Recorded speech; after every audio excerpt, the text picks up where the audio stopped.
Vamos para a correção da nossa revisão. Então, eu espero que vocês tenham feito, que vocês estejam estudando para a prova. Depois das provas, todo mundo vai estar de férias, mas antes disso, nós ainda temos a obrigação de estudar. Na verdade, não é uma obrigação, é o dever de estudar, não é isso? Fazer tudo direitinho, tirar boas notas, entender o conteúdo, que é o principal de tudo, não é isso? Então, nós vamos para a correção da nossa revisão. Certo? Peguem os caderninhos de vocês com as atividades, com a revisão respondida para conferir as respostas, apagar aquelas que vocês não colocaram corretamente e reenviar e estudar, na verdade, refazer essa atividade para dar tudo certo, tá bom? A primeira questão, como eu falei para vocês na aula de explicação da revisão, ela é muito pessoal, certo? É o que você aprendeu sobre a região norte. E aí, mais uma vez, vocês podem citar, não é? Que vocês aprenderam sobre o clima, que o clima é equatorial, que tem a presença da floresta amazônica, que tem a presença do rio, que nesse rio nós temos, quer dizer, que nessa região nós temos uma grande biodiversidade. Nós temos populações que vivem nessa região, como a população tradicional, a população ribeirinha que vive na floresta amazônica, que em Manaus existe uma zona franca, certo? Que é utilizada para o desenvolvimento econômico, que nessa região se pratica o desenvolvimento sustentável, principalmente pelas populações ribeirinhas. Enfim, são inúmeros os assuntos que vocês podem colocar aí para responder a primeira questão, mas eu quero saber o que você entendeu, aprendeu sobre essa região, certo?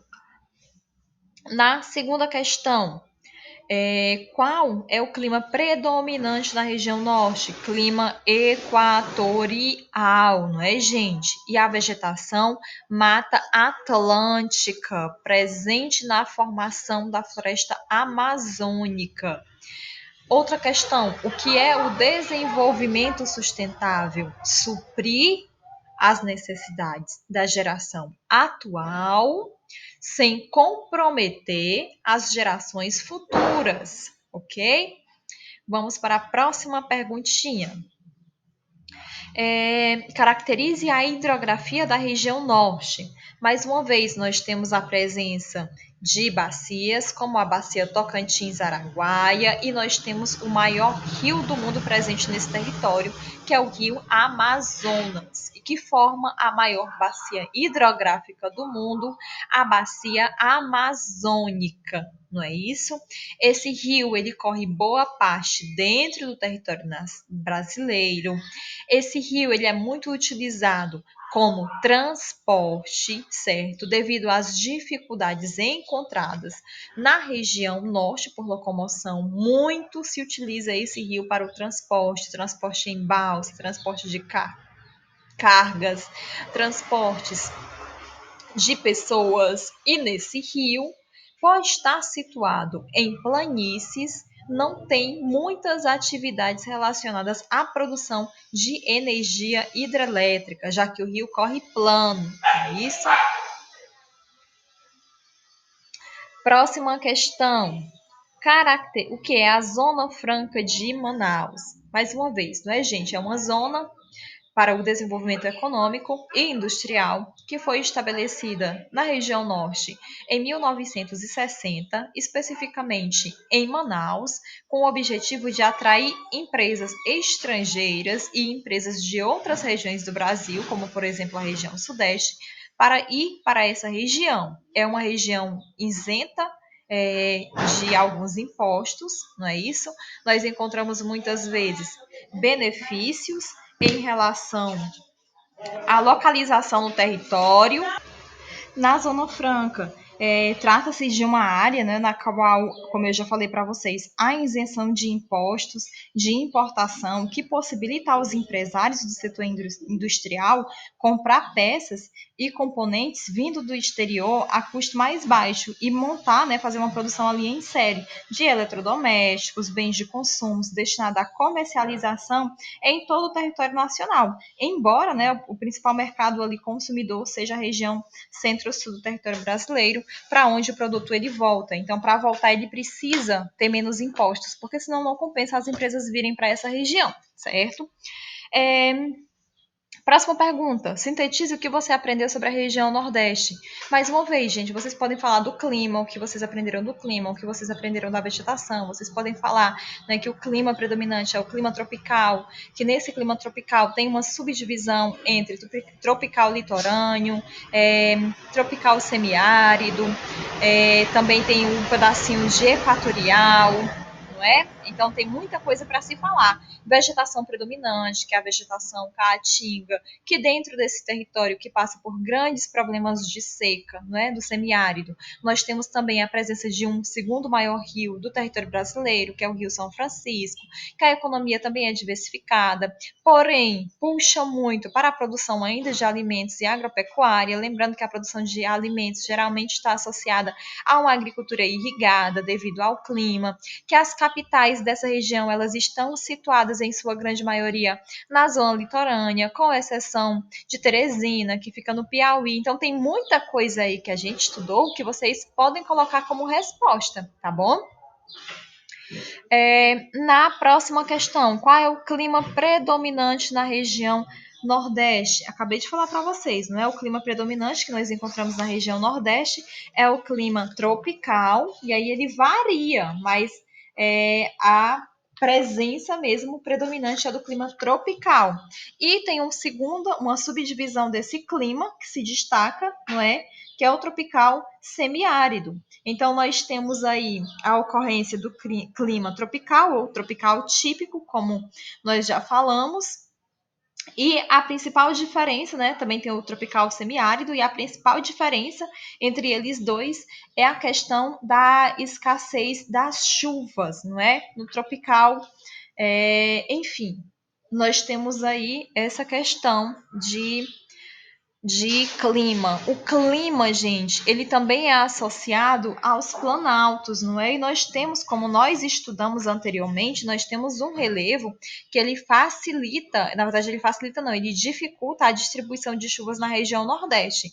Lembram da nossa aula que eu falei do Planalto da Borborema? Pois bem, o Planalto da Borborema, ele é, digamos assim, um fator decisivo do clima na região Nordeste. O Planalto da Borborema, ele está logo após a faixa litorânea em caminho para a região central do Nordeste. É um planalto, certo? Ele parece uma chapada, ele parece uma mesa em cima porque ele é retinho, assim como se fosse a mesa, e tem a lateral assim que desce, certo? Aí o que acontece? A massa de ar que forma lá no litoral, que vem do oceano, que passa pelas praias, que passa pela cidade, quando ela chega aqui, ó, no planalto, ela vai esbarrar. Como ela vem carregada de partículas de água, ela já está cheia de água, então ela está prestes a precipitar. O que é que significa precipitar? Chover, certo? Então, o que acontece muitas vezes com essa nuvem? Quando ela se esbarra com o planalto, ela chove. Então, nós temos um lado do planalto, certo? Onde nós temos ali o tropical litorâneo, certo? Um lado do litoral, ele recebe uma quantidade maior de chuvas, ele vai ser mais verde, certo? Com mais umidade. E depois que essa nuvem chove, que ela seca, ela fica leve, ela sobe e ela segue o seu caminho em direção ao sertão nordestino, só que ela vai seca. Ela não tem umidade, ela não carrega umidade para chover lá no sertão. Então, o fator climático do Nordeste está bastante associado ao, ao relevo. E o relevo que mais interfere no regime de chuvas na região Nordeste é o Planalto da Borborema, certo? Ele interfere diretamente no clima dessa região. Ele impede que as nuvens carregadas de umidade vão para o interior. Não quer dizer que todas elas esbarrem, que todas elas se precipitem ali, mas a grande maioria sim. Então, o Planalto da Borborema é um fator decisivo para a condição climática dentro do Nordeste brasileiro, certo? Vamos para as demais. Clima, vegetação caatinga, não é? Já falei para vocês. A região Nordeste, ela é tão diversificada que foi preciso subdividi-la, né? Tá querendo saber quais são essas subdivisões? Gente, essas subdivisões são a Zona da Mata, o Meio Norte, o Agreste e o Sertão, que nós estudamos na aula passada, certo? Na oitava questão, pede para caracterizar cada uma delas. Então, vamos lá, né? Começando pela Zona da Mata. Gente, a Zona da Mata é uma área que possui um alto nível de urbanização, onde se encontram as principais cidades do Nordeste. No setor agrícola, destacam-se as grandes propriedades de cana-de-açúcar e de cacau, certo? 2, não é? Nós vamos aí agora para o meio norte. O meio norte, gente, é uma sub-região que abrange os estados do Maranhão e a maior parte do Piauí. A sua vegetação é de matas de cocais, que favorece o extrativismo vegetal. A economia se baseia na criação de gado, produção de algodão, arroz e no extrativismo vegetal. O agreste. O agreste que vocês precisam definir aí nessa questão, certo?